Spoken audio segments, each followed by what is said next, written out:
Well, thank you for joining us this morning, and welcome to our three great witnesses that we have. This hearing is second in a two-part series of hearings that we are having to help guide the development of our next surface transportation reauthorization bill. Earlier this spring, we held a hearing with U.S. Secretary of Transportation Sean Duffy, where he detailed how the Trump administration is administering the current law and described priorities for the next bill. Today, we'll hear from new stakeholders on their priorities. My vision for this legislation is simple but important. We want to improve the movement of people and goods. Our roads and bridges are what connect us to the people and places that matter most in our lives. They help businesses, large and small, create jobs, economic activities, and enable their competitiveness in the global marketplace.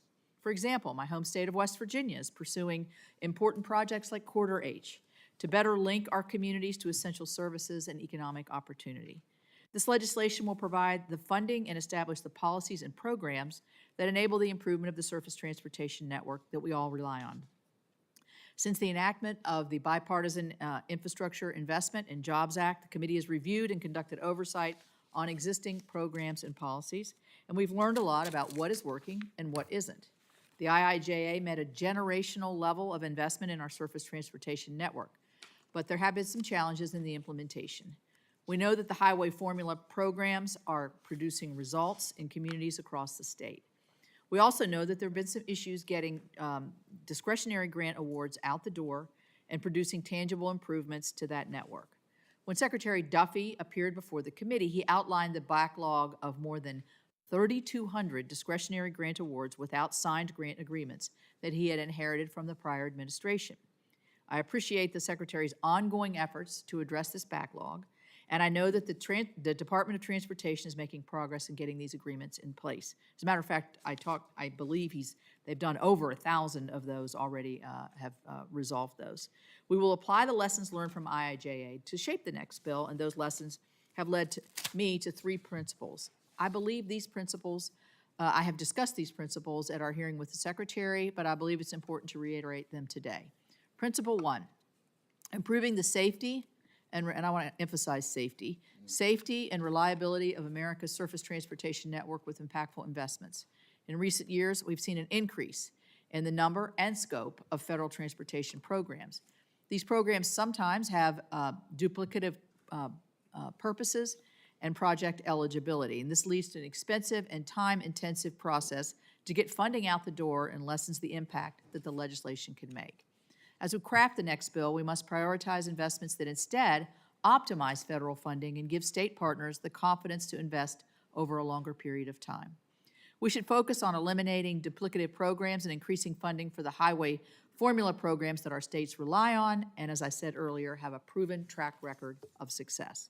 Principle two, reforming and modernizing federal programs and policies to create efficiency.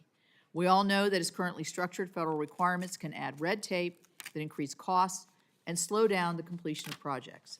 We all want to deliver transportation benefits faster and save money for the American taxpayer. To achieve this goal, we need to take a serious look at federal requirements to determine how we can create certainty for the partners who make these projects happen and ensure that the public receives the benefits of these investments quickly.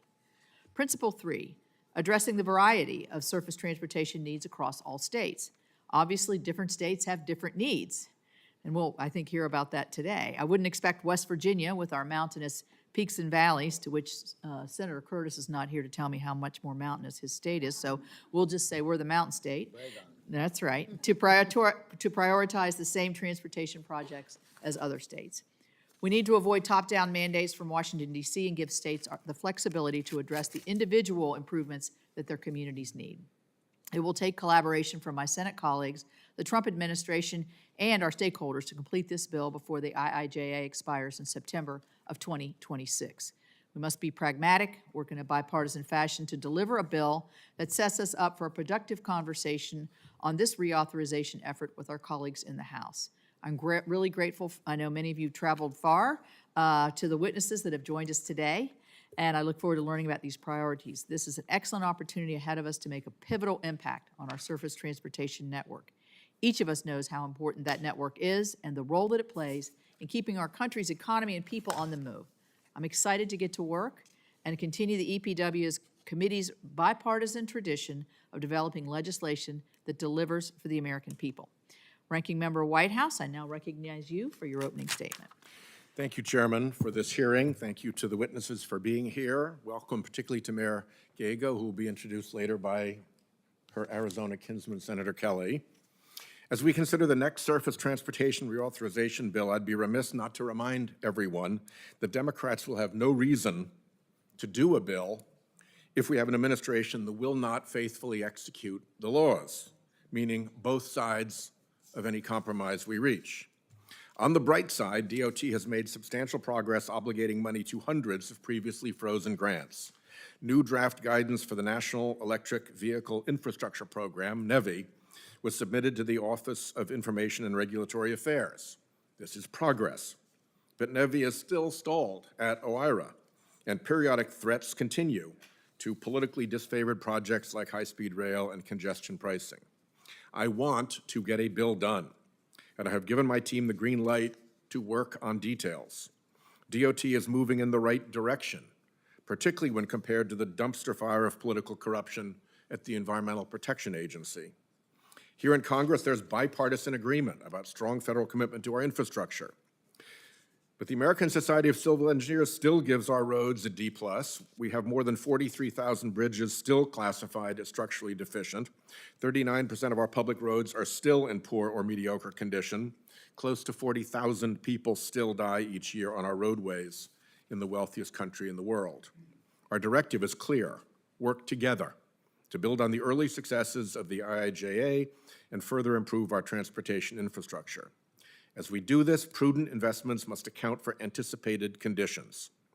Annual costs for climate-related damage to road and rail infrastructure are expected to reach nearly $20 billion a year by 2050, with approximately $1.5 billion in costs for bridges alone. A recent report by the U.S. Chamber of Commerce and Allstate found that for every dollar invested in infrastructure resilience, communities across the country save $13 in post-disaster losses. 1 to 13 is smart spending. I thank DOT for finalizing the Protect Grant agreement for the historic and beautiful Mount Hope Bridge in Rhode Island just last week. That Protect program recognizes that climate change is a real driver of infrastructure risk and that investments in resilience now save big money in the long run. Pollution-driven climate change is costing lives and livelihoods. To pretend otherwise is to abdicate our moral and fiscal responsibility. The next reauthorization bill must and will take climate change seriously. We may not have to say it, but we have to do it. Transportation is the largest source of U.S. greenhouse gas emissions. 1.8 billion metric tons of carbon dioxide into our atmosphere each year, more than a quarter of total U.S. emissions. Just last week, 4 communities were ravaged by 1-in-1,000-year rainstorms. Climate change is making floods like those in Texas, North Carolina, New Mexico, and Illinois more intense, more deadly, and more frequent. Homeowners insurance in coastal and wildfire risk areas is collapsing, taking down real estate values, and presenting a systemic financial danger to our economy. Our transportation system is driving this climate upheaval, and that, in turn, challenges the functionality of our transportation system. In addition to climate safety, the next reauthorization bill must prioritize roadway safety. The persistently high number of traffic fatalities and their immeasurable pain and suffering is unacceptable. This is not just driver and passenger safety, but the safety of those walking, biking, and working on construction sites or responding to emergencies. Many of our roads that are in poor condition are the local roads that carry a large share of our vehicle miles traveled, exacerbating the safety risks. As we put pen to paper on this next transportation package, let us be clear-eyed, let us follow the evidence, let us make the investments in our transportation systems that reduce emissions, that prioritize safety, that bolster resilience, and that meet the real-life needs of the communities we serve. With that, I look forward to working together with the chair and my Republican colleagues on this bill, and I look forward to hearing the perspectives of our witnesses. Thank you. So next, I will turn to Senator Kramer to introduce our first witness for this meeting. So Senator Kramer, you're now recognized. Thank you, Chairman Capito and Ranking Member Whitehouse. Chairman, let me just start out by promising you that unlike Senator Curtis, Governor Armstrong and I have no intention of bragging about how much bigger our mountains are than yours. We'll just yield to that. So it is a really great honor for me to represent my governor and a former member of Congress. Kelly Armstrong is actually years of service are very similar to mine in the sense that every time he won an election, he improved the institution that he went to, because he replaced me in the House of Representatives, including on the Energy and Commerce Committee. And he also serves on the Judiciary Committee, which, as you know, Madam Chairman, is not a small task in the House of Representatives to be on Energy and Commerce and have such another such important office. But Kelly, what's interesting to me about Governor Armstrong is he's not naturally a politician at all. In fact, he's quite naturally the opposite. He is a successful business person. He's a lawyer that's not even ashamed to say it. He's a graduate of the University of North Dakota, where he got both his degrees, his undergraduate and his law degree. He served in the state senate, which is, in my mind, where the rubber meets the road, and then, of course, like I said, in Congress, and now as our governor. Kelly, to me, it seems like you're still a new governor. I don't know how it feels to you, having been through one legislative session. You may feel much more experienced, but Governor Armstrong brings that perspective, and as I look forward to hearing from the mayor. I think for all of us up here, it's really, really important to remember that there's probably no better illustration of the juxtaposition of the relationship between the federal government, local and state governments than in infrastructure. It's actually legitimate in the Constitution, right? Interstate commerce.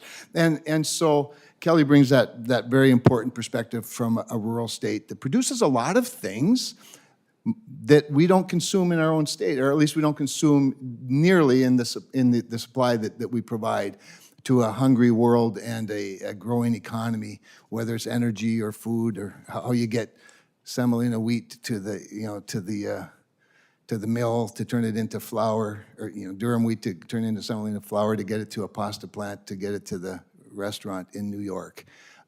He understands it all, and he understands the relationship, and I'm really grateful he's here. But beyond all those other things that Kelly has done, he is, most of all, and what he's really, really good at is he's a very experienced youth baseball coach. And that's really where the rubber meets the road.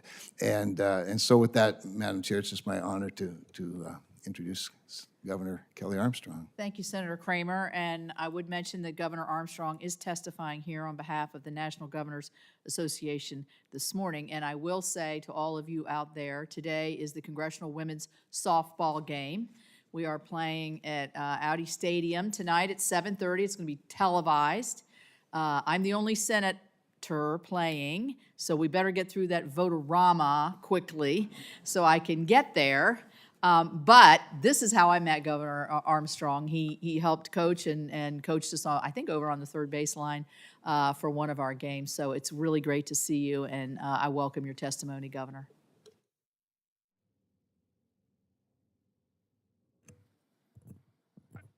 I don't. Thank you, Chairman Capito, Ranking Member Whitehouse, and Senator Kramer for that introduction, and members of the committee. Before I get into my remarks, I would say, if we're going to talk that much about baseball and softball, anybody who thinks being a state senator or being a trial lawyer is the best preparation for Congress is wrong. The best preparation for Congress is dealing with youth sports parents. So thank you for the opportunity to testify today and offer the state perspective as this committee continues its work on surface transportation reauthorization. I have the honor of serving as the 34th governor of the state of North Dakota. In rural states like ours, transportation infrastructure isn't merely about convenience, it's a pillar of our communities and thriving local economies. Our highways, roads, and bridges are essential lifelines connecting our agricultural producers, energy industry, small businesses, and families to markets, healthcare, education, and emergency services. North Dakotans drive over 12,000 miles a year, and we're the geographic center of North America. And as Senator Kramer mentioned in his introduction, we produce a lot of things the world needs. We're very proud of the fact that we provide calories and energy to a world that continues to ask for more and more and more of those to continue what is the greatest economy in the history of the world. We put a lot of miles on. Unlike DC, where many people don't own a car and rely on public transit, our citizens depend heavily on personal vehicles to reach their destination. We have teenagers driving farm trucks, senior citizens driving hundreds of miles for doctor's appointments, and students driving 20 miles one way for a baseball or a basketball practice. The roads in our state are not just for North Dakotans. Investment in rural highways benefits the entire nation. The movement of people and goods from the coasts across North Dakota and other rural states benefits people and businesses at both ends. Good roads in states like ours are essential to getting ag, energy, and other products to national world markets. My request for the committee today is simple. Continue providing robust funding, giving maximum flexibility to states, and watch us go to work. A key piece of ensuring states can successfully and efficiently build projects is formula-based funding. The next highway bill should maintain or increase the percentage of program dollars distributed by formula, allowing states to more quickly deliver critical transportation projects. This is especially important in states like North Dakota that don't have that long of a construction season. Although discretionary grant programs play a role in our infrastructure funding, the process is often inefficient, slow, and costly. In some cases, it can take up to 18 months between an award and grant announcement. I can give you a specific example. In June 2023, the North Dakota Department of Transportation was awarded $30 million railroad crossing elimination grant from the Federal Railroad Administration. The grant will fund a long overdue grade separation project in Grand Forks, a city with nearly 60,000 residents and home to my alma mater, the University of North Dakota. Secretary Buttigieg came to Grand Forks. We welcomed him in. We were excited about the project. As of today, more than 2 years later, the North Dakota DOT is still awaiting execution of the grant. And in our first legislative session, we had to appropriate $20 million in state DOT money because of the cost increase that is associated with that 2-year delay. We're very, very appreciative of the money. We're very, very appreciative of the award. But the delay alone is an expense that was never anticipated, never dealt with. And we'll fix it. We'll get it done. We're excited about it. It's important, but it was unnecessary. Delays in discretionary grant programs are problematic, regardless of their geographic location. However, in a state with a short construction window, the negative impacts of these delays are magnified. While discretionary grant programs serve an important purpose, I encourage this committee to increase to the extent possible the percentage of dollars delivered via formula. Additionally, I ask you to consider including provisions that give states more flexibility to deploy funds that they need most. The Bipartisan Highway Funding Transportability Improvement Act from Senator Kramer and also Brooks will do just that by increasing the percentage of funds departments of transportation can transfer between accounts. States know their needs, and this legislation will enhance our ability to make the best decisions for our unique situations. Robust funding is important, but all the money in the world, and quite frankly, we could appropriate less money if we streamline the permitting process. We would take less money from the federal government every single day if we could get a shovel in the ground faster. And so I appreciate the opportunity to be here, but and just would end with, thank you so much for having us. Thank you for all you have done to help us build infrastructure in North Dakota, and I look forward to the questions. Thank you, and thank you. I'm sure your voice is loud and clear for all the other 49 governors and others. Our next witness is Austin Ramirez, the CEO of Husco International Incorporated. He's testifying on behalf of the National Association of Manufacturers today. Mr. Ramirez became CEO of Husco in 2011, taking over from his father, Gus Ramirez.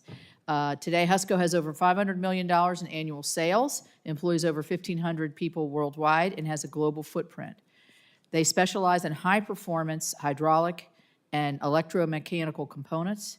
Mr. Ramirez will share his perspective as a user of the transportation network that relies on safe roads and bridges to get people to work and products to market. I would note in his bio, he was an All-American swimmer at the University of Virginia. Wahoo wah for you. So, Mr. Ramirez, you're recognized for 5 minutes. Thank you, Chairman Capito, for the generous introduction. And good morning, Ranking Member Whitehouse and members of the committee. My name is Austin Ramirez, and I'm proud to serve as the President and CEO of Husco. Thank you for the opportunity to testify about the importance of modern infrastructure to U.S. manufacturing and to provide manufacturers' views on surface transportation reauthorization. Husco is a family-owned business based in Waukesha, Wisconsin. We make vital components used in the cars you drive and the equipment that powers construction. For nearly 80 years, we have been an economic driver in our local community, providing thousands of family-supporting careers. We are also a business with a purpose, guided by the values of opportunity and service. Husco is the top corporate philanthropic donor in Wisconsin. We have built schools and welcomed refugees. These values reflect my family's story. My dad, Gus, was born in Puerto Rico. He came to this country at the age of 6 and pursued the American dream, graduating from our nation's top universities. Over several decades, Gus went from working at Husco to leading it as a standalone company. Under our family's leadership, revenues have grown from $20 million in 1985 to over $500 million today. Husco is an American success story. We represent the possibility and prosperity created by a strong manufacturing sector, an industry that employs 13 million people and contributes $2.9 trillion to the U.S. economy. When manufacturing wins, America wins. But our competitiveness depends on decisions made here in Washington. We need policymakers to promote a comprehensive strategy to grow U.S. manufacturing. Such a strategy must include continuing investments in our nation's surface transportation infrastructure. Modern, dependable transportation helps manufacturers make and move our products. And these projects generate productivity gains and induce demand for manufactured goods, stimulating the economy and bolstering American competitiveness. At Husco, we see these benefits directly. Our customers are in the automotive and construction industries. And Husco families drive over the roads and bridges improved by highway projects. Several are turning dirt this year in Waukesha County. To realize these benefits, however, we need a federal government to be efficient and remove red tape. Permitting reform must be part of any comprehensive manufacturing strategy. Congress should seize the opportunity to support manufacturers like Husco through continued infrastructure investment. We cannot go back to the fits and starts of highway bill extensions. Our industry needs certainty to invest, plan, and hire in America. Manufacturers are ready to do our part to get a bill done this Congress. We championed the Infrastructure Investment and Jobs Act, a historic effort made possible by the leadership of this committee. And we commend your leadership now as you look to drive the next highway bill to enactment. As you begin this work, manufacturers respectfully encourage you to consider several policy proposals that will support our growth and success. First, we ask that you continue to make robust investments in our surface transportation infrastructure. Manufacturers recognize the importance of ensuring efficiency in government spending, and we support long-term solutions for the Highway Trust Fund. Second, Congress should strengthen supply chains. Manufacturers depend on the movement of freight, but industry surveys have shown repeated supply chain challenges. Surface transportation legislation should continue to expand highway capacity, connectivity, and support our nation's freight network through intermodal improvements. Finally, Congress must make the reforms necessary to get these projects actually completed. The vast majority of manufacturers say that our complex permitting laws impact investment decisions. We need to fix this broken system and stop endless litigation. Doing so will unlock growth potential across manufacturing and empower infrastructure investments that help companies like Husco compete. As a small manufacturer in the heartland of America, I appreciate the committee's work to continue investments that support manufacturing. Manufacturers like Husco strongly support your efforts to advance bipartisan surface transportation reauthorization. To put it simply, investments in infrastructure are investments in manufacturing. Our industry depends on a robust, modern, efficient transportation system, and you can promote domestic manufacturing by getting a highway bill done this Congress. Thank you for inviting me to testify today to share Husco's story. I look forward to your questions. Thank you, Mr. Ramirez. And now I want to turn to Senator Kelly, who will introduce our final witness. Thank you, Madam Chair. I'm excited to welcome my friend and the Mayor of Phoenix, Kate Gallego, to the committee. Mayor Gallego is only the second woman to be elected the mayor of Phoenix, and she's one of the youngest big city mayors in the country. and certainly the best. Now, Mayor Gallego has a wealth of transportation policy experience that I know will be critical to this committee's discussion today.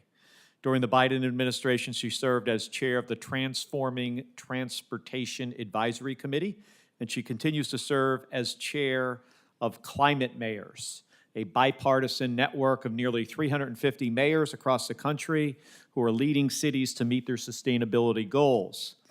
And as a lead negotiator of the CHIPS and Science Act, I work closely with Mayor Gallego to boost domestic semiconductor manufacturing in Arizona and bring the Taiwan Semiconductor Manufacturing Company to Phoenix. And this critical investment is generating thousands of jobs, and it's cementing our state as a global hub for microchip manufacturing. It's also part of the growth that's fueling the region that requires smart investments in transportation infrastructure to keep up.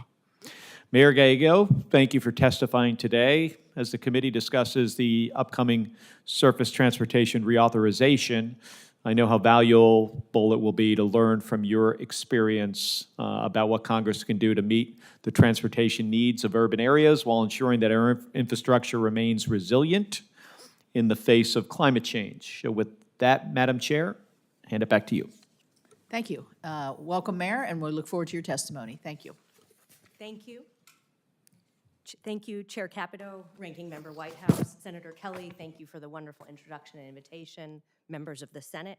I'm grateful for the invitation to testify today on surface transportation reauthorization. I'm honored to share my perspective and offer insight from local government. I have the great privilege of serving as mayor of the 5th largest city in the United States. More than 1.7 million people call Phoenix home. That's more than the population of 11 states. We have a lot of people and a lot of roads, nearly 5,000 miles. We own hundreds of bridges. Throughout my time as mayor and before that as a member of the City Council, improving our transportation infrastructure has been a top priority for me. I served as chair of our MPO, the Maricopa Association of Governments, and helped lead our transit authority, Valley Metro. I serve as co-chair of Accelerator for America, which operates the National Infrastructure Advocacy Coalition, United for Infrastructure. Madam Chair, we were so grateful to you for kicking off our Infrastructure Week event this year.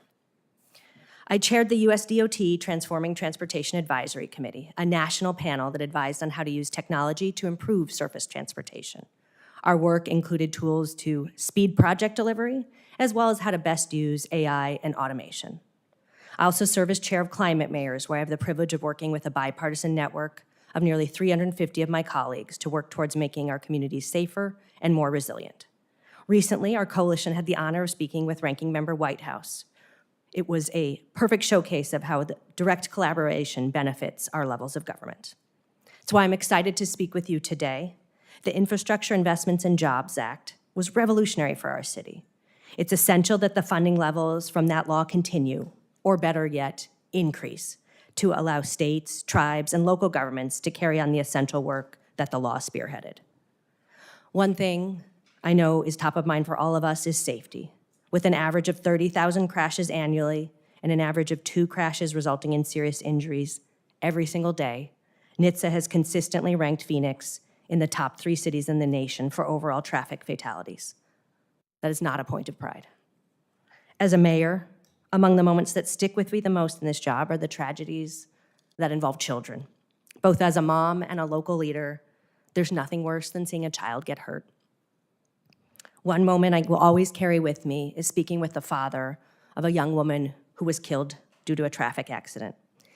He gave me a picture of her and asked me to work hard to make sure it never happens again. I still have her photo. As a result of the Safe Streets and Roads for All program, we've been able to address some of the safety issues on the roads that took his daughter's life. This grant allowed us to implement proven safety measures designed to address issues involving pedestrians, transit riders, and drivers on a very critical corridor. Another challenge that Phoenix faces is rising temperatures. Just last week, we hit 118 degrees. Our highway infrastructure is required to face this reality head-on and has to be built and maintained differently. It must be resilient. Programs such as Protect and Senator Kelly's Healthy Streets Initiative would help cities to implement essential initiatives such as cool pavement. Infrastructure benefits our economy and our national security. When I was recruiting our largest economic development deal, a semiconductor manufacturer, to come to Phoenix, I spoke about our commitment to investing in transportation infrastructure to support their investment. That mattered. TSMC is now investing $165 billion in our city, and the federal government has partnered with us to invest in freeway infrastructure to support these advanced industry jobs. This partnership means that we, Americans, now make the most advanced chips in the world again in our country, important for our national security. In the upcoming Surface Transportation Reauthorization Bill, I encourage Congress to invest more directly to local governments, tribal governments, and MPOs, in addition to states. More than 75% of road miles are owned by cities and counties. In addition, local governments own and operate more than half of our bridges and the majority of our public transit systems. Local leaders drive the same roads as our constituents every day, and we're well equipped to determine where to make key investments. The discretionary programs in IIJ help cities, including mine, tremendously, and Congress should continue to invest in those programs to meet the needs of communities today. Phoenix is a growing city whose best days are still ahead of it. With continued help from Congress, who has so often been a key partner of cities, America's infrastructure will be safer, more resilient, better maintained, and more responsive to the needs of each community. Thank you for your time. Look forward to your questions. Thank you very much. And I will kick it off with a sort of general question to everybody on the panel. In each individual ways, you've talked about the importance of the surface transportation network and what reauthorization will mean to you in terms of economic and job growth. But I want to dig down a little bit more on that. Is it the predictability, the affordability, the flexibility? What would you point to as, from your standpoint as governor, and then we'll go down the panel, to how this will impact your economic growth and job creation abilities? Thank you, Madam Chair. All of the above, but I think, I have the opportunity to serve here too. We spend money inefficiently, and we're required to do that because you go a decade without any increase in funding, and then things turn into whatever. The more predictability and foresight you can push onto us, the less money we will spend to build the same project. So would you say the predictability factor would be get this bill in by the end of September of 2026 so you can have the predictability for the next 5 or 6 years? Yes. Yes, okay. That would be a worthy goal. And then I also think like I said, our perspective, each state is different, but I don't think any community or any state in the country has the amount of money they need to fix their roads Right. and bridges, whatever, so they can prioritize their projects. They know which ones are permitted at the state or county level. They know which ones that they can divert. They can start doing, the workforce shortage exists all over the country, so the earlier you can do that, and the more flexibility you can, like with Senator Kramer and Senator Alsobrooks' bill, then we can divert and move things around to work. It's not just about like picking winners and losers. It's we know which project's ready to go. Right, And right, we know which one we're going to have to wait another construction cycle to do. right, So. right. Mr. Ramirez, how would this impact your ability to grow? I mentioned supply chain in my comments, and I think Yes. that's a real issue. We've got rural facilities, and having, surface transportation to those facilities that is efficient and well-maintained is really important. But, another really big one is my main facility is outside Milwaukee, Wisconsin, and the main east-west corridor, I-94, has been caught up in litigation for years. And so I've got employees that spend hours a day stuck in traffic because we can't execute projects that we've already agreed to do. So that project is still waiting to be completed? Is that, I'm not unfamiliar with that. Is that, Yes, ma'am. wow. That's a major corridor for you. Yeah. Mayor, do you have a comment on how this will impact your ability to grow? You kind of alluded to it in your comments. Absolutely. I think we all share a goal for American infrastructure being the best in the world. This committee has moved that forward, but we have an enormous backlog. We appreciate the leadership on starting early. Certainty helps us. Same with the governor. The earlier we can hire and plan, the less it costs, and the more we can do better. Phoenix is proud to be one of the homes of the Mayo Clinic. In our case, they're in North Phoenix in an area that has a lot of infrastructure challenge, including a major floodplain. There's a huge bridge where if we could get that built, it would expedite their ability to expand. They have come up with incredible research that has reduced the risk of cancer, heart disease, and more. The whole country benefits from the innovation that is happening there. They need investments in infrastructure to be able to expand and do that work. It's literally life-saving, and so the work you're doing here today matters so much to us. Well, good, you led me right into my next question, because this is one of my pet projects for the surface transportation, as it was in the past, is our bridges. I mean, our nation's bridges, I can speak for my state personally, we have a lot of bridges, small state, but a lot of bridges, and we have some that are considered, you can still use them, but in another 5 to 10 years, it's questionable whether you're going to be able to use them. There's also, and they're so expensive to repair and fix and inconvenient, as Mr. Ramirez was saying. So, Governor, does having a set aside for bridges help you, or would you rather have the flexibility to decide if you're going to use that for bridges or not? The state of North Dakota owns over 1,700 bridges. There's 4,800 bridges total in the state of North Dakota. So I would tell you that if you had a set aside for bridges, no matter what the federal government gave us, it wouldn't be enough. I would say we have to do a better job at our level. Again, we don't have mountains or all of that. But you wouldn't build a grid infrastructure for bridges in North Dakota in 2025 the same way you did it in 1925. Right. So I think we can help make a better case to the federal government by saying we are prioritizing these things. This is how we're going to do it. But I wouldn't be opposed to a set aside for bridges because there's no. Well, way there it'll be is enough. one, so I think there has been one, and I'm very much committed to that. I would also say, your point on whether you would rebuild in 2025 as you built in 1925 really leads me to my next senator here, because that's a resiliency portion of the bill that I think is exceedingly important. Not only does it save money, it saves lives, and it's much safer. So, Senator Whitehouse? Thank you, Chairman. Welcome, Mayor Gallego. Appreciate you being here. What are the particular challenges that 118-degree weather presents to your regional transportation system? I mean, can you even wait for a bus in that kind of weather? Our weather can be dangerous. We had 31 straight days above 110.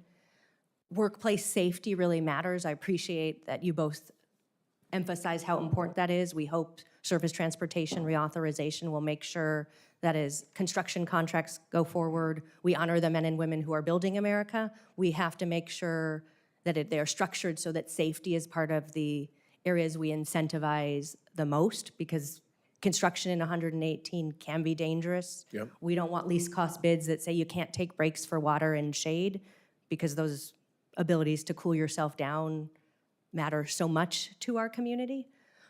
Similar to North Dakota, the way we build bridges today is not what the way we built in 1925 is not what we would do today. We didn't have the challenge of 31 straight days above 110. So we want the flexibility to use pavement and construction techniques that make sense for our climate, that can deal with the expanding and contracting. We're so grateful that Congress appropriated money for bridges. Right now, how it's structured, that money goes primarily to the states. And as the governor mentioned, they don't maintain every bridge. Phoenix maintains bridges directly, so we would love to be eligible for that money. We have bridges that things are falling off of right now, and we want to be able to make sure that they're safe and that we keep our constituents ready. And again, we want to, at least in Phoenix, be able to use certain building materials that tend to be lighter in color so they don't maintain the dark heat. When you wear a black t-shirt, you get hot more easily than a white t-shirt. Same principles with building materials. We just hit 97 as the overnight low. We used to cool off a lot more at night, and building materials matter in that.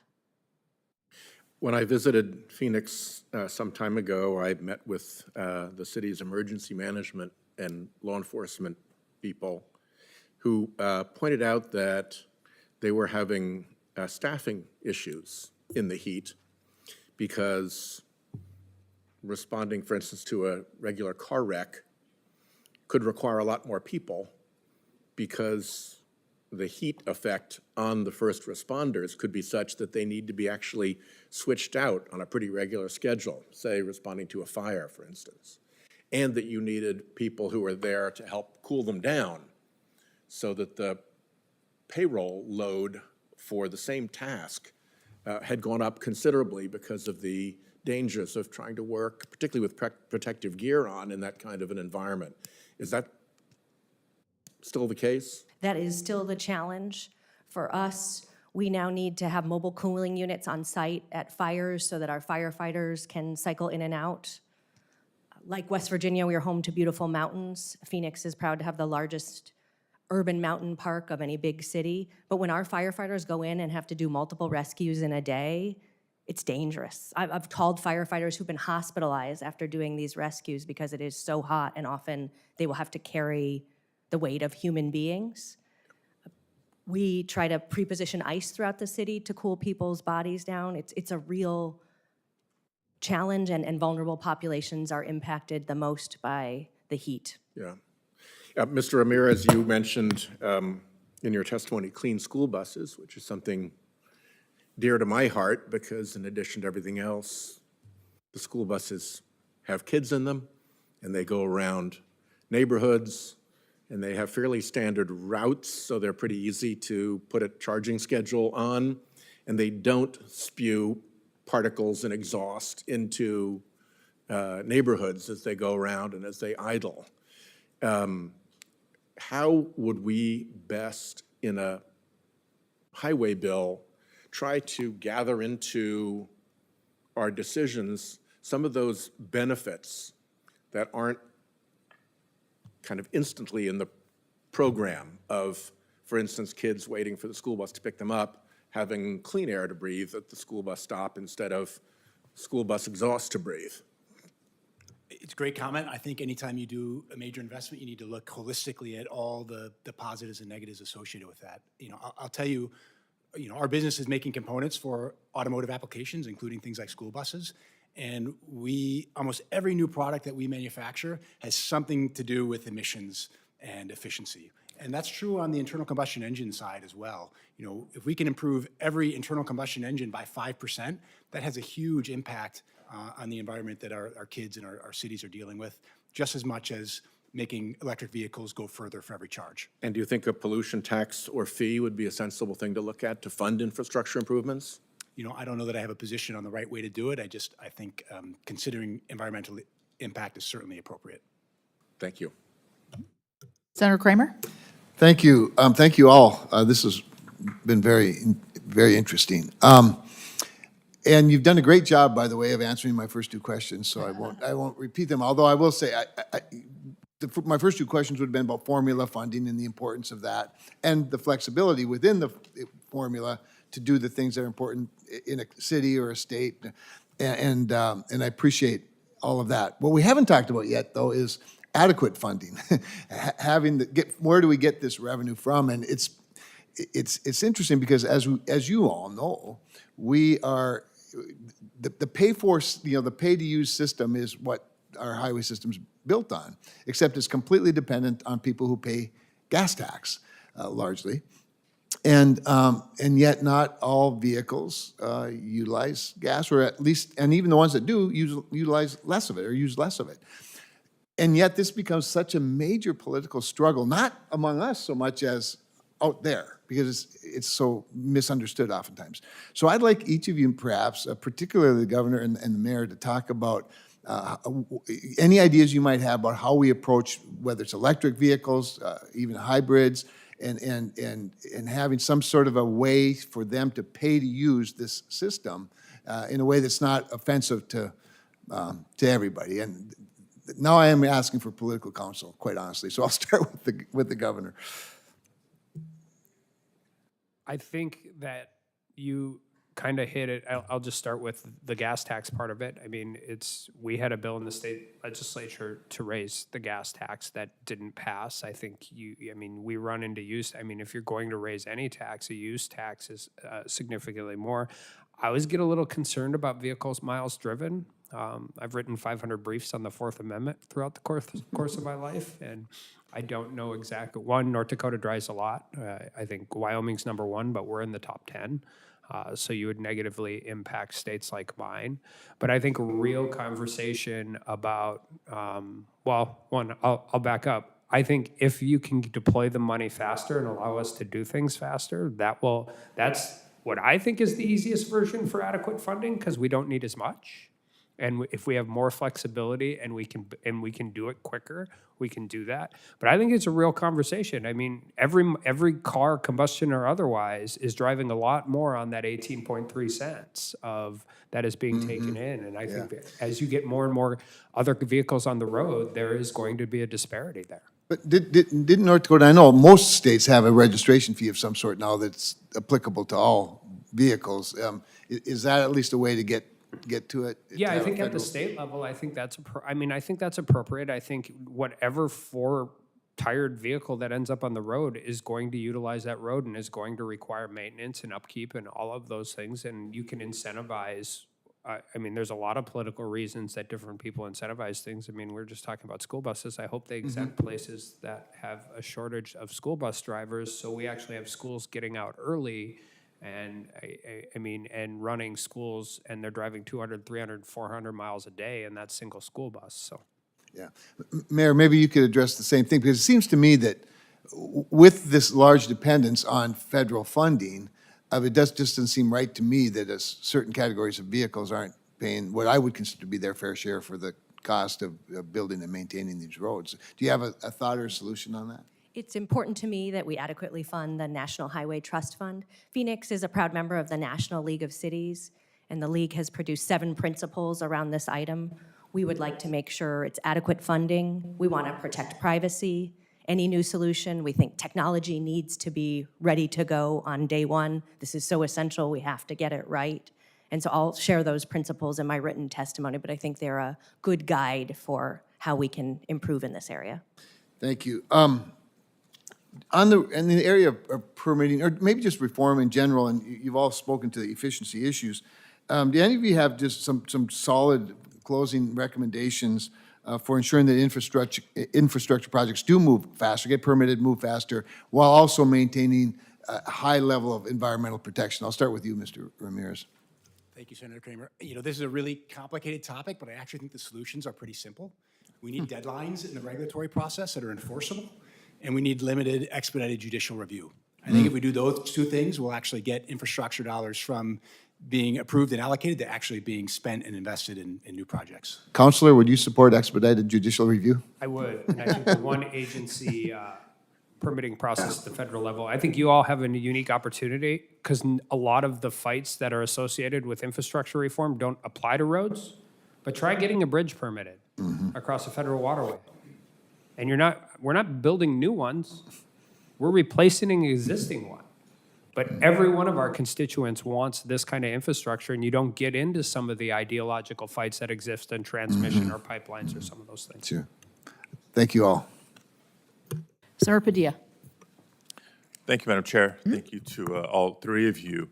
Mayor Gallego, good to see you again. Want to recognize that Phoenix recently hosted yet another Super Bowl, which didn't just put the city of Phoenix in a national and international spotlight, but places significant demands on the city's infrastructure. I'm asking this question because in the next 3 years, California will host a couple of Super Bowls, as well as the World Cup and the 2028 Summer Olympics. And so based on your experience, what can the federal government do to better support cities as they prepare for the transportation challenges of hosting large major events? Our Super Bowl was successful because of a partnership with the federal government. We were able to use the New Starts program to expand our transit system. Often with these major sporting events, everyone stays till the last minute. And that means that they're all leaving at once. The transit system was very important for moving people. We were able to, in partnership with the federal government, expand the tarmac at Phoenix Sky Harbor Airport. We had much more traffic when we were hosting that major event. I did want to note, though, people with private planes apparently left at a high rate right after the Super Bowl halftime show, which was not obvious to me would happen. New buses were really important to us because we had to dramatically expand our fleet.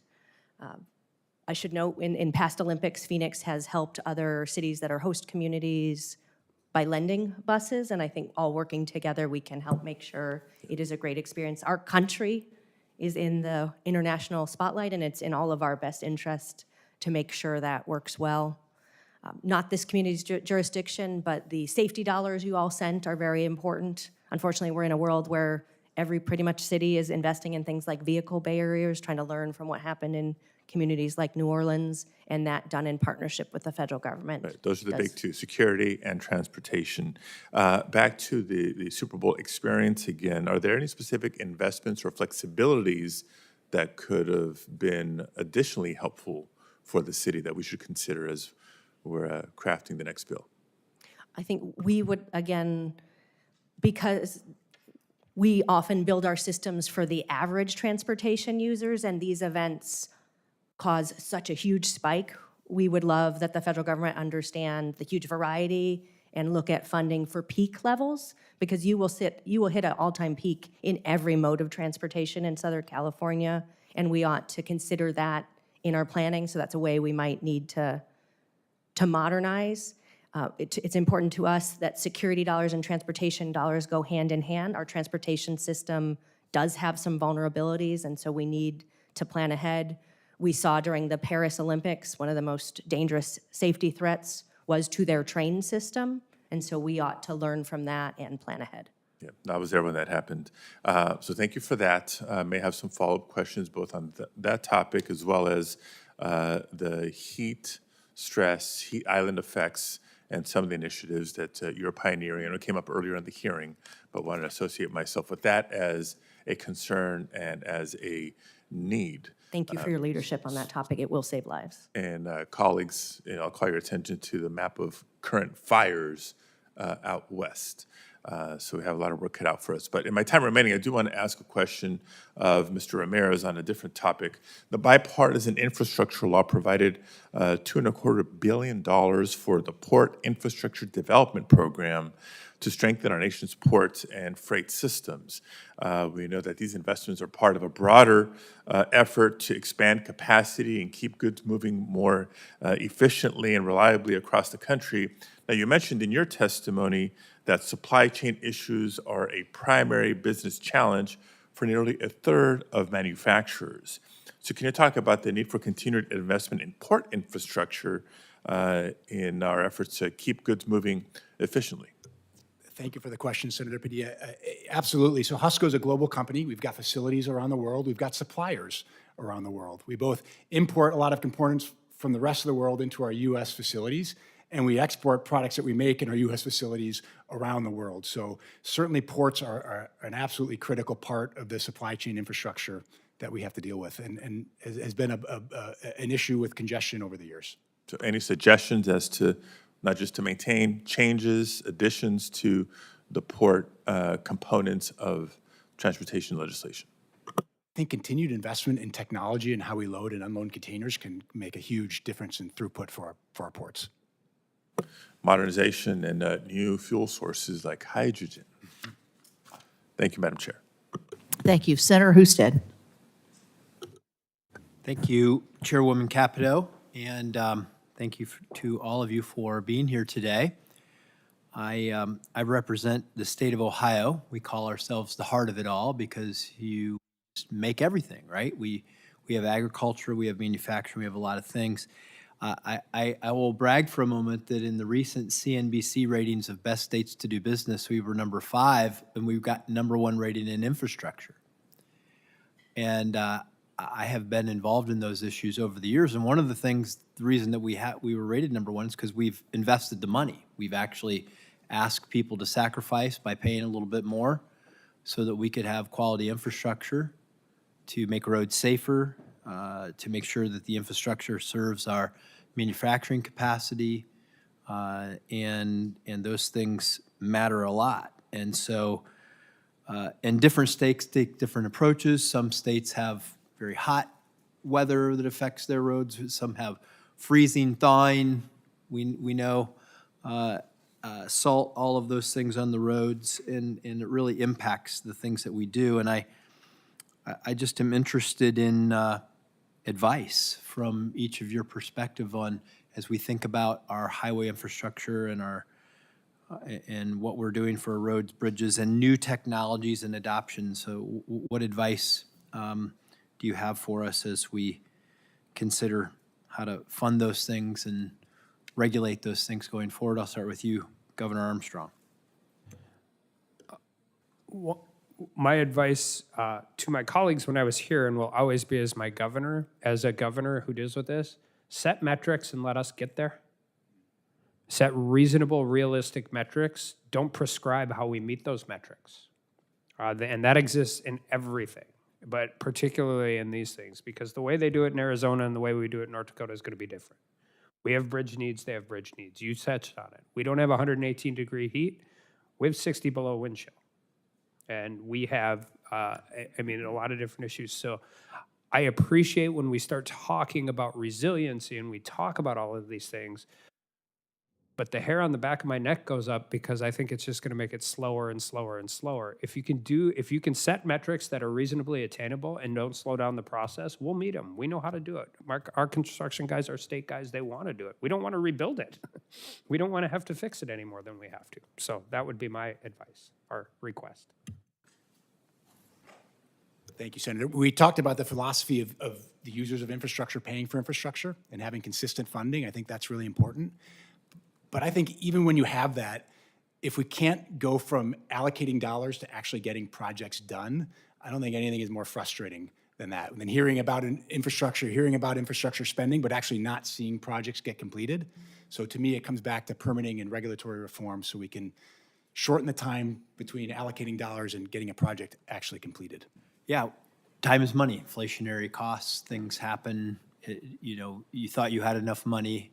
I know that our highway funding in Ohio, we thought we had enough money when we passed the last gas tax, but then the whole inflationary thing happened over the course of time. Now that money is not adequate to the task. So the longer it takes, the less value your money has. Mayor, we all know that we have the most innovative country when it comes to transportation. The discretionary grants have been so helpful in pushing that innovation and getting that technology deployed. I spoke earlier about how we have a backlog of maintenance on our bridges. For us, we're always going to put dollars to safety first. We got to make sure our roadways are safe. But because of some of the discretionary grants we've been able to receive, we're looking at technologies that do things like speed freight traffic. And that is good news for America. When manufacturers can get their goods where they're going more quickly, that's dollars in their pockets, that's American jobs, and just the incredible innovation that comes out of these discretionary grants will put our country in a great place to continue to lead the way. Yeah, I'm going to run out of time here, but the idea of, again, I'll come back to, I like the idea of setting the metrics. It's a solid approach to doing this, and everything we can do to save you time would be helpful. Any other thoughts, Governor? Yeah, I will reiterate what Mr. Ramirez said. I mean, none of this works without streamlining permitting, and I think roads are the perfect example. You don't have to stop linear infrastructure everywhere. You only have to stop at one spot. I mean, if there's a road from Ohio to North Dakota, they can stop it anywhere. They can stop at Minnesota, they can stop at North Dakota, they can stop it in Ohio, they can stop it in Indiana. Thank you. Senator Blunt Rochester. Thank you, Madam Chair, and thank you to the ranking member, and thank you to all of the panelists. It's good to see my former ENC colleague as well. I've heard from folks up and down my state about their priorities for the next surface transportation reauthorization bill, and your perspectives and this hearing is really very helpful as we craft it. My colleagues have heard me mention the Reconnecting Communities program before, and this program addresses physical barriers and connects people to jobs, essential services, and economic opportunities while correcting historic injustices and harms to communities due to past infrastructure decisions. And so our goal is to make the best decisions for all of us. And I was grateful to get this into this program into the bipartisan infrastructure law during my time in the House. Mayor Gallego, the city of Phoenix received one of the last rounds of RCP planning awards. Can you tell us a little bit about the Grand Canalscape project and why this funding is so essential? Thank you. Phoenix is grateful for your leadership on this project. It makes so much sense for us. Maybe a surprise to some people, Phoenix has more miles of canals than Venice. Wow. The canal system was really important for delivering water infrastructure to farms in Phoenix's early days, but it's now become a really important transportation corridor. Unfortunately, there's some major conflicts now with rail. There is not currently a safe way to cross the rail at one part of the Grand Canal. It also has a real challenge with freeway. Unfortunately, when you don't give people a safe way to cross, they still cross. And so the Reconnecting Communities grant really helps us to make sure that we can do that in a way that keeps our residents safe. When you have a major crash, including fatalities along rail, it shuts down the rail system. And so we're so grateful to have that support. These projects are enormously complicated, and we couldn't deliver it without federal partnership. And could you talk a little bit about what will happen if we fail to reauthorize the Connecting Communities program? Would the city of Phoenix be able to deliver on this project? Unfortunately, this project is enormously complex, and we really need the federal partnership. I should take the time to say thank you, because these investments allow us to save lives. And I get to meet the people who live along the way and who don't have to worry about their kids running across a rail anymore. And I don't know that you always get to. So on their behalf, thank you. Thank you for sharing that. I think the reality is there are members on both sides of the dais who have multiple projects that will benefit, including in my home state, at the top of our state in Wilmington, all the way down to our rural counties in Georgetown, Delaware. And so it's vitally important, and we want to continue this. And so I'll be introducing legislation to get this done, and I urge my colleagues to join me in expanding the Reconnecting Communities program in the next surface transportation bill. I'd like to shift gears a little bit to digital infrastructure. Mayor, you also spoke a little bit about encouraging smart technology and AI, and I'd love to ask you and the governor, how could increased investment in digital infrastructure, things like radar-based detection systems at intersections to live travel advisories, contribute to safety and mobility on our roads alongside traditional physical infrastructure? Just, I think piggybacking a little bit off of what the mayor said on safety, our legislature passed a bill, raised our speed limit, raised our fines, but that's probably not the safest, part of the bill. We are now doing digital speed limits and requirements when we have the adverse weather, which is snow and blizzards and icy roads, and we can do that in real time now. I think if you're talking about mileage and cost, we're looking at running our entire state fleet through an AI program to see how we buy cars, where we park cars. Are we driving them too much? Are we not driving them enough? So I think there's real opportunities to do a lot of these things. And then I think, just from the way you model out infrastructure, knowing what your traffic flow is and knowing where it's at, and it doesn't matter if it's in a rural state like North Dakota or on the East Coast, you can prioritize where you're spending this money and then spending it better. Great, thank you. We have been lucky to have received federal support for advanced signals. Signal technology is so important to the city of Phoenix. We can give our firefighters signal priority so they can get where they're going more quickly. If you are experiencing a stroke, the amount of time while your brain does not receive blood is really important. Seconds matter. And so giving our firefighters a little bit of an advantage matters so much. We also have a real challenge with, unfortunately, pedestrian fatalities and red light running.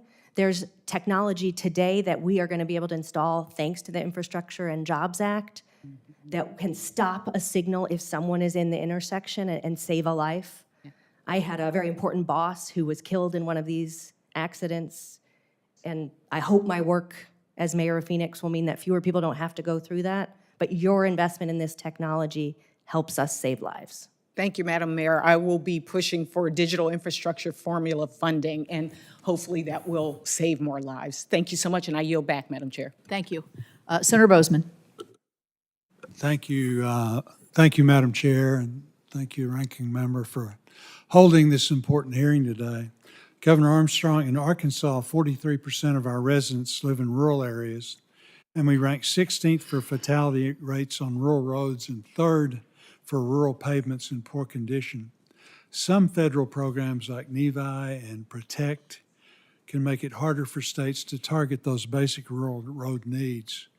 From your perspective, how can Congress better structure funding programs to give states more flexibility to invest where it's most needed, especially for rural safety and road conditions? Well, the one thing I've learned about all of this is that funds are fungible. So the more you are doing into these specialty programs, the less likelihood that places like rural Arkansas and rural North Dakota, it's not whether or not they qualify, they're not going to apply. I mean, we're just trying to get county roads built. Like we're not interested in the other side of it. So I would say that the more flexibility do you give on a real basis for recognizing it's not always population based, it's economy based, it's economies of scale based. And then I think one thing is recognizing that rural infrastructure is more expensive per mile than urban infrastructure in a lot of ways, and it's really hard to deliver whatever service it is to that last mile. But oftentimes that last mile is producing a ton of economic activity that the world needs. Farm equipment's getting heavier, grain trucks are getting bigger, economies of scale in that industry are going up, and so making sure that we aren't, all of these things are worthy to debate and discuss, but not at the expense of the places that are producing the things and just don't have, like, we don't have barriers to connecting communities other than 100 miles. Right. Along the same line, Governor, you're well aware that of the programs that bring delays and extra costs because of burdensome applications and uncertain timelines. However, some major projects like large rural highway upgrades or critical freight corridors are simply too expensive for states to tackle with formula funds alone, which you just alluded to. That's why large competitive grant programs are so valuable when used well. What are your thoughts on the effectiveness of big grant programs and the need to cut red tape and make sure federal dollars get turned into projects on the ground faster? We appreciate the grant programs as much as we can get them, yes. The quicker you can deploy the money. I mean, I don't know if you'll find a rural governor that wouldn't like block grants in every area of this versus the requirement side of it, but not at the expense of formula funding. I think, and the more flexibility we're given in that is better. I mean, the grant, I mean, we've utilized the grant programs, they've been really good. I mean, we care about ports too in North Dakota. We care about them a lot. Our products get there, and we need them to get there. But at the same time, we want to be able to have a more reasonable and reliable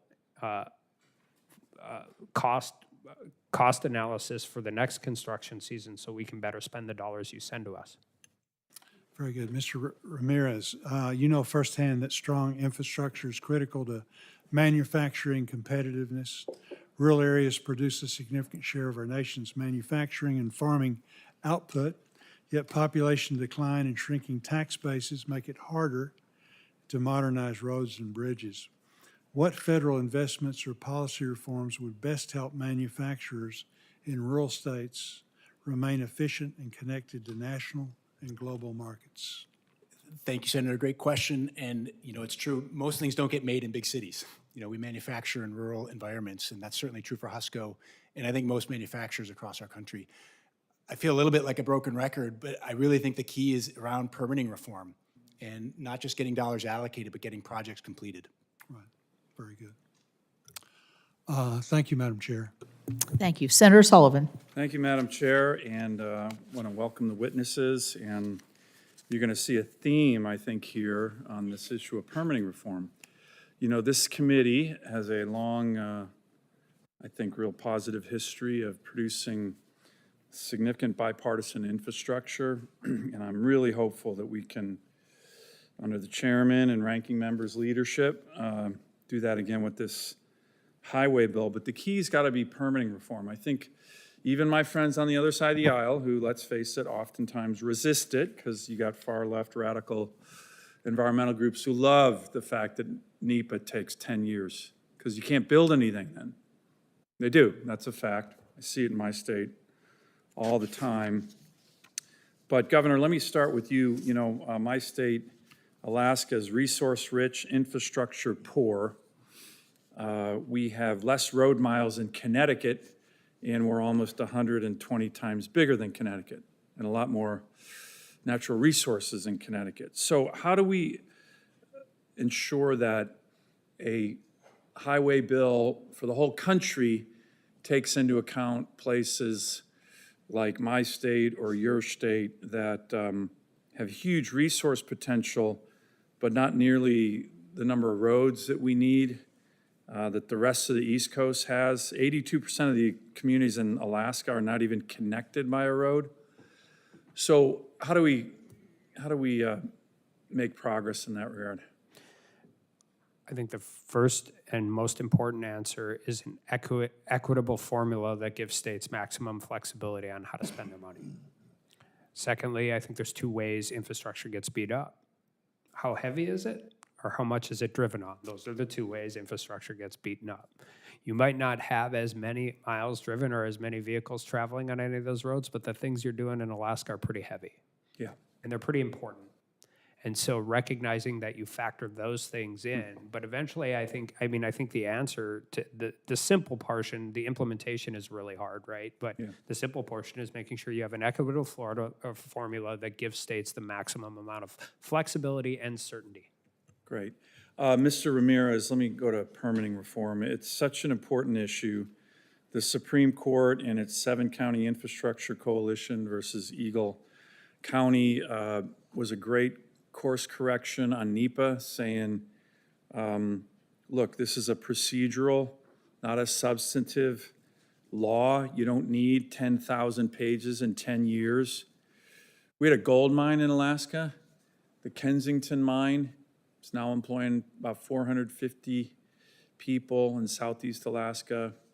That's producing gold for America. It took 20 years to permit. We had a big infrastructure development project on the Kenai Peninsula. It was a road. It took 36 years to permit. I think it was the world record on NEPA slowness. So I think even my colleagues on the other side of the aisle who have always blocked permitting reform, that's the dark, deep secret here. You have my Democrat colleagues, hey, we want permitting reform, we want permitting reform. Then you go to them with common sense approaches and they don't do it because their far left groups tell them not to. But I think even my Democrat colleagues now want to see this because they see everything. Renewables, any project is blocked by this real bad implementation. NEPA had a good goal at the beginning, but it's been totally abused and hijacked by groups that don't want to build, certainly don't want to build in my state. So what are the real key elements? By the way, we got some NEPA reform in the budget reconciliation bill. I really want to thank the chairman for staying on that. It's pretty good, actually. But what would you say are the key elements that I hope my Democrat colleagues can, get behind on NEPA reform that everybody in the country wants? Every Democrat governor, every Democrat mayor, I'm sure the mayor here wants it. I mean, it's nuts that it takes 10 years on average to permit a bridge. No wonder why China's kicking our butt on so many of these things. So what would you think are the key elements of NEPA permitting reform that we need for this bill? Thank you, Senator. I'd offer two principles that I think would solve the majority of the problems. One is going in up front to have a regulatory process that has enforceable deadlines. Yeah. That can't go on forever. Both at the agency level and at the litigation court level. That was going to be the second part. So I think going in and having deadlines for the regulatory agencies and then having an expedited judicial review process so it can't be tied up in litigation forever. Yeah. If you apply those two principles across our regulatory system, I think we could see a real change. Very common sense. I hope my colleagues on the other side of the aisle embrace those because they're common sense. The whole darn country wants them. And let's not let some far left groups who always hate NEPA reform drive the agenda for America. Nobody wants 10 years to permit a bridge, 20 years to permit a gold mine. And unfortunately, that's what NEPA has done to our country. Thank you, Madam Chair. Thank you. Senator Kelly. Thank you, Madam Chair. Mayor Gallego, thank you again for being here. As you know, better than probably anybody, Phoenix is a urban heat island experiencing higher temperatures than the surrounding rural areas due to the lack of vegetation and the use of asphalt and concrete that absorb a lot of the heat. An estimated 45% of Metro Phoenix residents live in an area where the urban heat island effect raises temperatures by about 8 degrees or more. And this is why I worked to include the Healthy Streets program, which I think you mentioned in your opening remarks, and we put that in the bipartisan infrastructure law, which would fund initiatives such as cool pavement projects that mitigate the effects of this extreme heat. So, Mayor, why is it critical for Congress to fund programs that help vulnerable cities like Phoenix become more resilient to the effects of extreme heat? Thank you for your leadership on that program. We are at a point now where we are going to have to adapt cities to hotter environments. Phoenix now talks to cities all around the country, including in the northernmost parts of our country, about heat challenges. This is a national problem, and we appreciate you coming up with a national solution. The heat can be deadly. We are losing more Americans to heat than any other type of natural disaster, but our infrastructure funding hasn't caught up with that reality yet. Even some of the coldest states in the country have had terrible heat waves with an incredible loss of life. We know the solutions. There are building material changes, design changes that can save lives. Your program will help cities, rural communities, tribes get the funding to make those changes, many of which require us to design infrastructure very differently. I had a roundtable back in Phoenix on extreme heat just last week, and the number of deaths nationwide from extreme heat exceed every other natural disaster combined. It is a real problem that, and it's also associated with the thing we're going to talk about next here. I want to a little bit about energy. It's our grid. The grid goes down in Phoenix. The estimates are that somewhere up to maybe half of the residents of the city will wind up in an emergency room if it happens during a certain time of year in the summer when the heat is the highest. So I want to talk about mentioning electricity here. Data centers, chip manufacturing, and other industrial expansion in Phoenix is putting pressure on our infrastructure. And as our population grows to fuel this technology boom, how does our electrical and transportation infrastructure need to respond? And this, since this is transportation, maybe we should focus on that. Right. Well, when you look at, so we are seeing a huge boom in data center and advanced manufacturing. Just in the Phoenix metro, the data centers have requested 32 gigawatts of new electricity. The amount of damage that, well, the impact this would have on our streets with all of these construction, these are huge construction sites. In our case, we have it, in many cases, right up against residential, so very high impact, and you're seeing a lot of truck traffic. Water is a different impact, but the amount of infrastructure investment is something we really need to talk about. Data centers are very vulnerable to heat, so the cooling impact in a community And to like put the Phoenix- 32 gigawatts into perspective, the current SRP and APS, the two utilities, provide about 16 for the entire county right now. So the requested over a number of years, I think it's 5 to 10 years, exceeds what is currently on the grid right now. It does, and this is a trend we're not talking about enough as a country. What does it mean if in a few short years we're asking our utilities to completely replicate themselves? I am so grateful for paying attention to the infrastructure side of that, because the amount of traffic in areas that have not seen traffic, we should probably talk about hazardous materials on our streets. They will be going places they haven't, and it may be time to have new conversations about that. the data centers.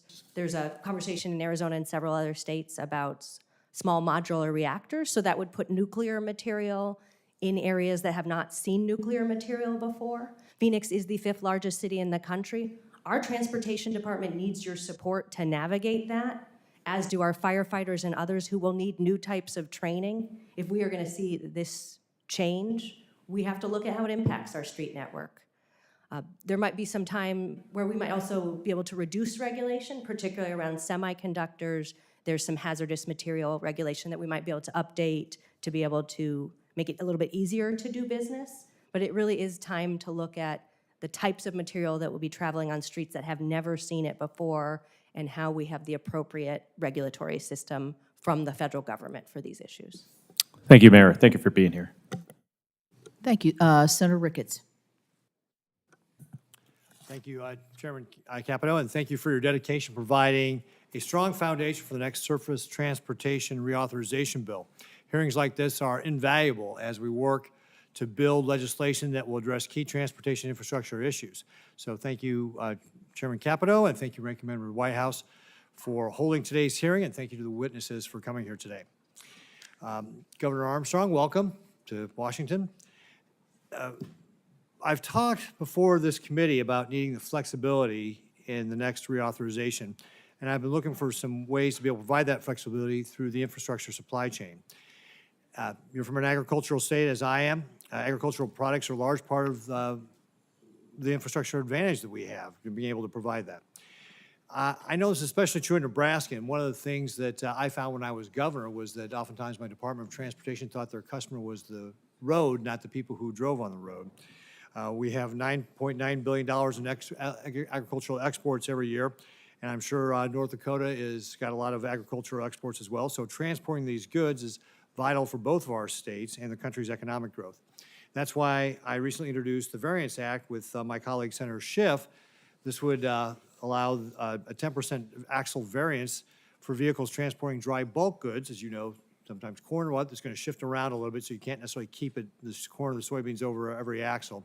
So to give some flexibility and then increase efficiency and safety and cost effectiveness as well.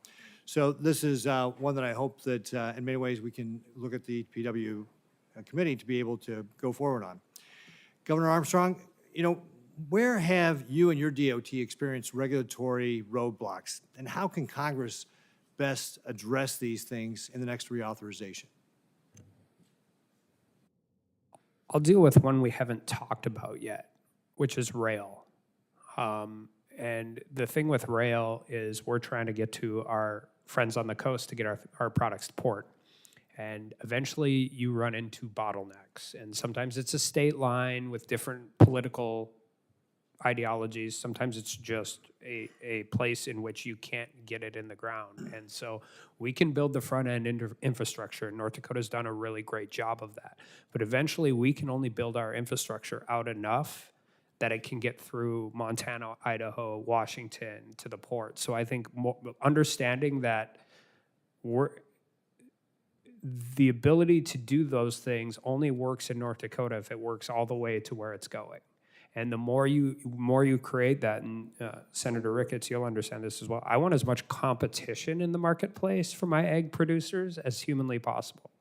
And then another one, which isn't necessarily this, but we should hold our frenemies accountable for the amount of empty shipping containers that are floating around the world on a daily basis. And I think that's one thing that's not always front of mind, but really, really affects the transportation side and the cost side of my ag producers getting things to markets.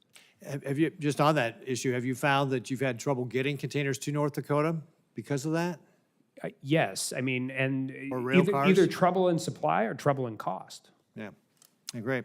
Well, hey, thank you for that feedback on that. And I know that working with Union Pacific is headquartered in Nebraska, and I know that they've had issues with regard to transporting coal to get to export on the West Coast ports because, again, local state regulations blocking that, which is it's a legal product, yet you have, again, local state rules that are blocking just the pass-through of that product to get to foreign markets.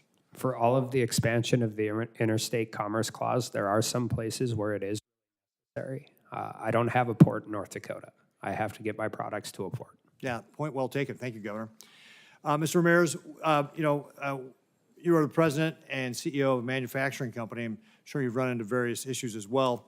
One of the problems we've had in Nebraska is a project can be all the way through the permitting process, including in the endangered species consultations, but if the status of a species changes during that process and before the final NEPA approval, then the whole thing has got to start all over again.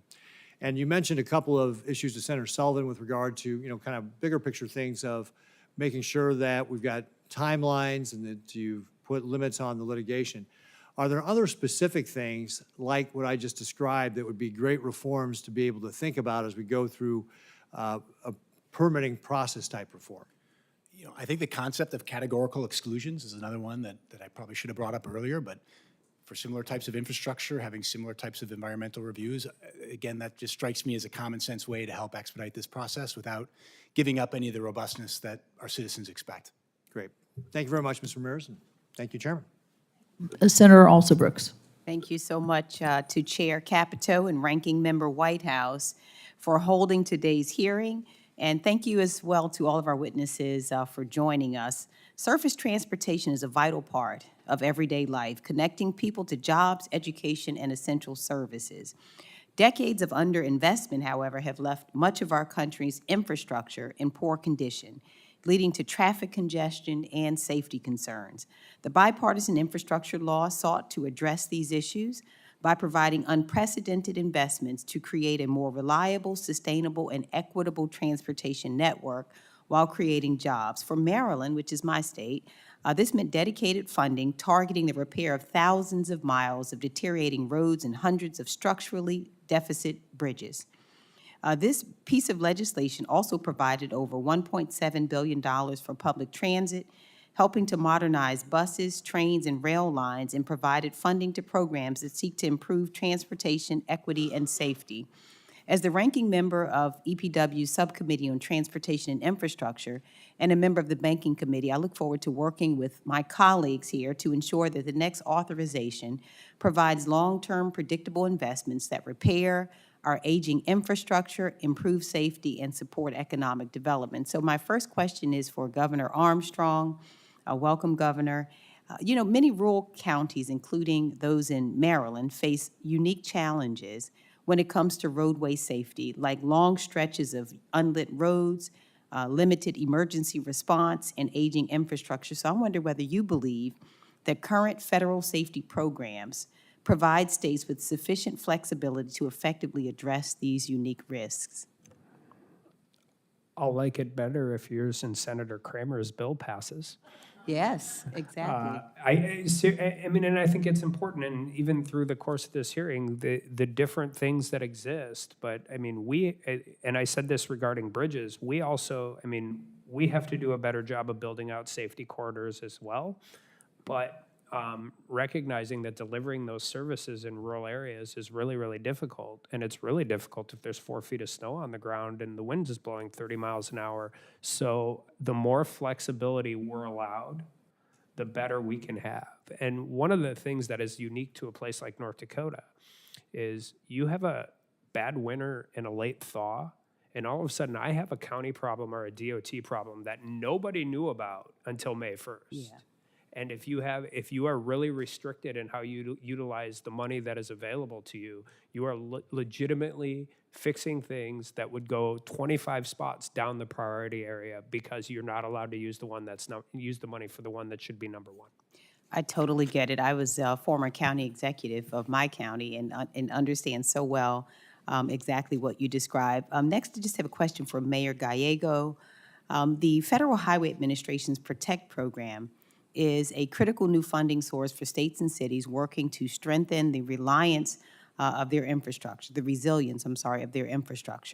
Maryland has used this funding to assess and strengthen at-risk coastal infrastructure and evacuation routes. So I wonder, how is it that the city of Phoenix, if you can just talk to us a bit about how you've tackled the broader challenges of infrastructure resilience in the face of extreme heat, flooding, and other climate-related risks? Thank you so much. We're thrilled to have someone who understands local government advocating for the PROTECT program. For us, we have hit record after record in terms of heat, and our infrastructure was not built with that in mind. The Protect Grow program, just as it helps you with sea level rise, helps us with infrastructure that may literally melt because of the heat. It allows us to invest in more advanced building materials that are more heat resilient and that also don't maintain the heat as much. We are going to need to redesign our network for a hotter environment. Protect gives us the chance to try innovation. I would very much like Phoenix to be the lead in developing the technologies for our transportation future around heat resilience, which I think will become important to more and more of the community. And Protect allows us to be innovative, to take risks and do things we haven't done before, as well as to deploy solutions we have proven work. Right. You know, next I'd like to go back to Governor Armstrong. You know, the Federal Highway Administration's Emergency Relief Program is a vital federal tool for restoring damaged infrastructure and ensuring safety after disasters like the bridge collapse. And as you know, firsthand, Maryland had the Key Bridge collapse. So I wonder whether North Dakota has benefited from this program, if you can just talk quickly about it. We utilize, I say this and I may get tongue in cheek, what other people call climate change, we usually call Tuesday.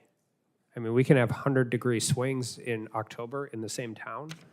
So we have utilized it for, I mean, the last time I remember was actually the 2011 flood, and when our capital city flooded, and utilizing the fund to get, I mean, it's capital city of the state of North Dakota. We had bridges, we had highways, we had county roads that without the federal government's help, we would not have been able to recover nearly as fast. Thank you so much. Thank you. Thank you. Senator Markey, I'd give you a second here, but you're up. Thank you, Madam Chair. Our debate about this surface transportation bill must begin with the question, what do Americans want out of their surface transportation system? And I think it's fair to say they want it to be safe. They want it to be affordable. And they want a system that does not further exacerbate the climate crisis. So let's evaluate how we're performing in these categories. On the topic of safety, our transportation system is a disaster. 40,000 people are dying every year on our roads, and this is no accident. Many of our roads are designed only for fast-moving cars, not for pedestrians, for cyclists, or for public transit, all of which are safer modes of travel with the right infrastructure in place. So that's a failure. Now let's examine transportation affordability. On this front, too, we are failing. The Department of Transportation estimates its costs on average Americans are $12,000 a year to own and operate one automobile. $12,000 a year. Many communities are left without other viable transportation options, requiring family to travel by way of car for almost every trip, increasing their costs. That is a failure. And then, of course, when it comes to sustainability, our system is performing poorly. The transportation sector is the largest contributor to greenhouse gases in our country. We have a system that invests more money in expanding highways than it does in building sustainable infrastructure. That is a failure. Our communities feel these failures every day in higher costs, worse air quality, a deteriorating climate, and the loss of loved ones in car crashes. So, Mayor Gallego, do you agree that local communities most directly feel the pain of our failing transportation system? And we just love to get your expert view on that issue. Thank you. We are faced with a climate crisis right now in Phoenix. We had a month straight above 110 last year. We hit 118 this month. Your constituents might put mittens on their children in the winter. We sometimes do it in the summer because a seatbelt buckle can burn your hand. So we need to make sure 118 is hot enough. It is too hot, and we have to make sure that we address this. We have to design a transportation system that is resilient. We need the right building materials for our roads. We need to make sure our transit hubs have shade and are comfortable so that people can be safe while using it. So we really appreciate your leadership on this. Yep. And we're seeing it as well in New England. The Gulf of Maine, we call it Boston Harbor. After the Arctic, it's the second fastest warming body of water in the world. So we're seeing it, and it's setting up conditions for a catastrophic storm, for absolute disaster. So we're seeing it. No one can escape this. So I agree with your testimony, and that is why I'm soon going to be reintroducing my Green Streets Act, which would reimagine how we prioritize transportation infrastructure investments. The bill would require states to invest in infrastructure like walking and biking and public transit that will reduce emissions, bring down costs, and prevent more loss of life. The bill would also require states to maintain their facilities in a state of good repair before expanding highways further. Well-maintained roads are safer, they're better for emissions, and they mean fewer potholes, flat tires, broken axles for American travelers. The Green Streets Act is, of course, a climate bill, but it is also a safety and it is also an affordability bill as well. Because research indicates a 20% reduction in the number of miles traveled by car in this country would reduce vehicle fuel and maintenance costs for the average American family by roughly $2,000 annually.